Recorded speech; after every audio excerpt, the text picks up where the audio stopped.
Who better to talk about becoming her than someone who oscillates between god level self delusion and breaking down every 3 hours? Anyway, you want to be her, the girl who chooses herself, doesn't wait around for a text, doesn't chase validation, and walks through life like she's the plot twist. Let's get into it. So, here's the guide: zero fluff, zero Pinterest quotes, just something that actually works. You're a normal girl that crashes out every single week, but also wants to reach her higher self. First of all, becoming her starts with something small that grounds you every single day. And no, I'm not talking about taking a bubble bath and journaling for 2 hours under the moonlight.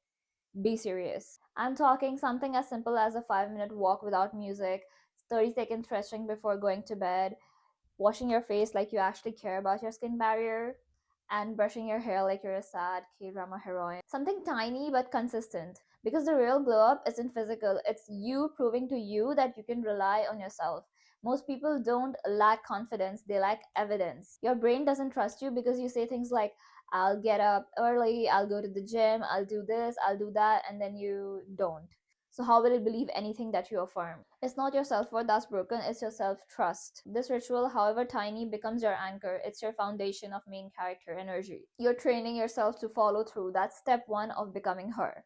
Discipline, discipline, and discipline over anything else. Secondly, audacity. Listen, every time you think that you're not capable of doing something, remind yourself that a 5'3" guy with the emotional range of a teaspoon and half your competence wouldn't think twice before trying. Men are raised on audacity, women are raised on be careful, be polite, don't take too much space.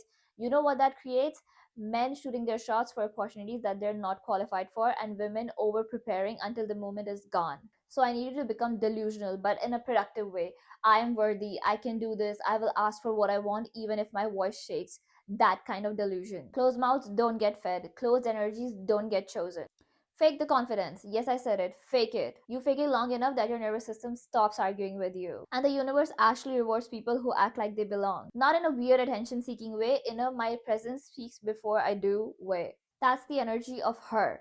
When you take up space without apologizing, when you show up like the opportunities are already yours, when you're not waiting for anybody to choose you, you're choosing yourself. Next, let's talk emotional control. Because being her isn't about looking composed, it's about managing the chaos inside your skull. Women are intuitive, naturally emotionally intelligent. We pick up on tone, vibes, and energies that men can't even register with their last remaining two brain cells. But here's the problem: intuition without control becomes overthinking, and overthinking becomes self sabotage.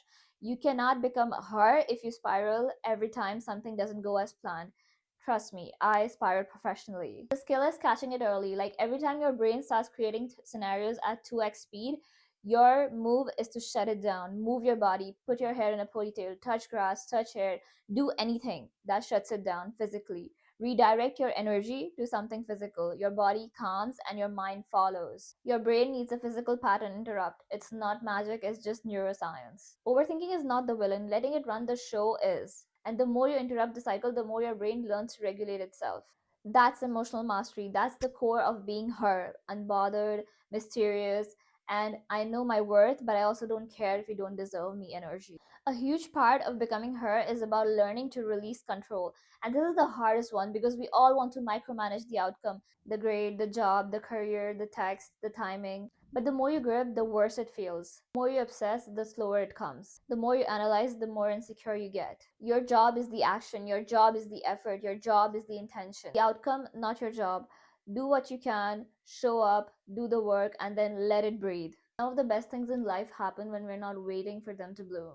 Your best work is always the one that you didn't overthink. Your best glow up is the one that you didn't have to force. And your best moments are the ones when you loosen your grip enough to exist. Becoming her isn't about control, it's about trust. Trust in yourself, trust in the timing, and trust that the universe is not working against you, but it's aligning itself for you. So, yeah, becoming her has never been about looks, it's about audacity, it's about emotional intelligence.